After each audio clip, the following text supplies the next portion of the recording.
Sir કોઈ પણ વ્યક્તિને પોતાના રોજિંદા દિનચર્યામાં ફરીથી વળવા માટે આ બંને તમે જે સર્જરી ઓપ્શન્સ કીધા એમાંથી કયું સર્જરી ઓપ્શન વધારે બેટર રહી શકે? યસ, ડેફિનેટલી લેપ્રોસ્કોપી કે મિનિમલ ઇન્વેઝિવ સર્જરી જે છે એ એમાં it scores better than open surgery because દુખાવો ઓછો થતો હોય છે, રિકવરી ખૂબ ફાસ્ટ થઈ જાય, વેરી નેક્સ્ટ ડે પેશન્ટ પોતાની નોર્મલ એક્ટિવિટી બધી જ કરી શકે, ઇવન 6 કલાકમાં તો એ લગભગ બધું ખાઈ પી અને બધું જ કરી શકે છે.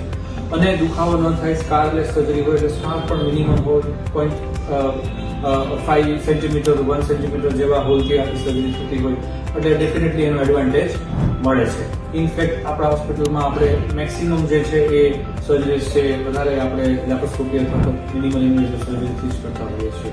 અને હવે દર્દીઓની પણ એવી અપેક્ષા હોય છે કે અમે સર્જરીઝ છે લેપ્રોસ્કોપી કરી થાય છે કારણ કે એમની પણ માહિતી ડે બાય ડે વધતી જાય છે. નેચરલી જેમ વ્યાપ વધતો જાય છે સોશિયલ મીડિયાનો અને જરૂરી ઇન્ફોર્મેશનનો, એવી રીતે એમને પણ ઘણો બધો સર્જરીઓ વિશે પણ ખ્યાલ હોય છે. બધાના ઘરમાં એક ડોક્ટર હોય છે જેનું નામ છે Google, WhatsApp, Yes. Instagram, Facebook, so they are all doctors. Right. They provide a lot of information, sometimes misinformation also. Right. But આપણે સાચી ઇન્ફોર્મેશન એમાંથી લઈ શકીએ.